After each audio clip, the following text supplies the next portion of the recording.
Nah ini sebagai fakta sejarah. Nah akhirnya apa? Ini menuai protes.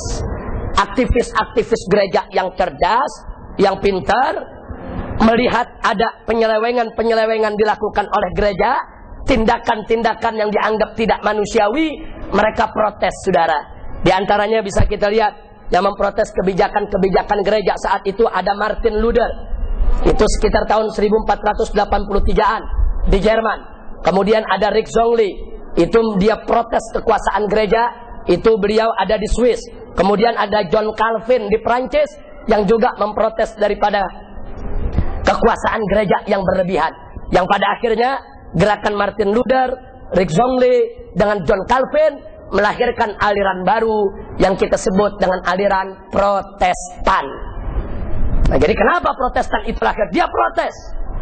Dia tidak terima, yaitu ajaran-ajaran gereja yang seperti itu. Termasuk Katolik mengajarkan pendeta tidak boleh kawin, ditolak oleh Protestan.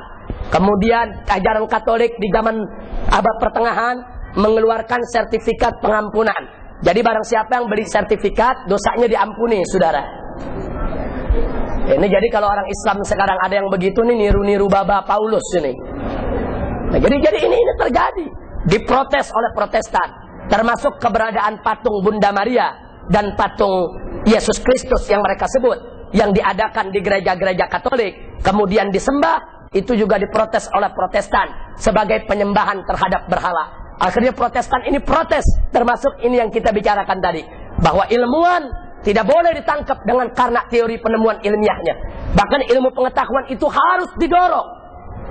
Nah, akhirnya pecahlah kekuasaan gereja pada saat itu, yang akhirnya menimbulkan gerakan-gerakan Protestan makin lama makin kuat, makin lama makin kuat, sampai akhirnya lahir revolusi kebudayaan Prancis pada tahun 1789. Begitu terjadi di revolusi di Prancis, itu gereja dipinggirkan. Gereja urusi gereja saja, gereja urusi agama saja, urusan negara biar rakyat yang mengurusi, urusan ilmu pengetahuan biar ilmuwan yang mengurusi, gereja tidak boleh ikut campur. Nah, ini yang dikeluarkan oleh hasil dari revolusi kebudayaan Prancis tahun 1789. Kemudian gereja marah luar biasa, saudara. Di tahun 1864 gereja mengeluarkan maklumat bahwa gereja punya kekuasaan mutlak atas urusan agama maupun urusan dunia. Jadi ini terjadi tarik-menarik ini. Nah, tarik-menarik sampai perang, saudara, bukan tidak. Nah, kemudian baru pada tahun itu tadi yang saya katakan 1905, begitu Prancis sudah menjadi negara demokrasi yang kuat, akhirnya Prancis mengeluarkan undang-undang bahwa agama tidak boleh lagi dikaitkan dengan negara, mutlak harus dipisahkan. Jadi Prancis menjadi pelopor gerakan sekularisme, gerakan memisahkan agama dari negara. Ini disebut gerakan sekularisme atau yang kita sebut dengan gerakan sekuler. Nah, begitu mereka jadi negara sekuler, ilmuwan mulai hidup tenang. Mereka menyampaikan teori-teori penemuan ilmu pengetahuan mereka. Akhirnya mulailah Eropa itu berkembang sampai saat ini, saudara. Itulah sebabnya kenapa negara barat begitu mengagung-agungkan demokrasi, begitu mengagung-agungkan sekuler. Karena mereka pengalaman, waktu mereka buat negara agama Kristen maksudnya, pada saat mereka membuat negara agama Kristen, di mana gereja yang berkuasa, ilmuwan mereka ditangkap, ilmuwan mereka disiksa, ilmuwan mereka dibunuh. Mereka hidup dalam kebodohan, mereka pengalaman, dan mereka trauma, saudara. Mereka nggak mau kembali ke negara agama lagi.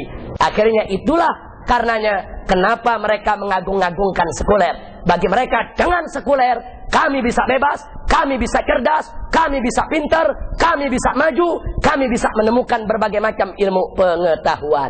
Maka itu saya katakan di sini, wajar kalau orang barat cinta kepada demokrasi ketimbang negara agama yang berdasarkan Kristen.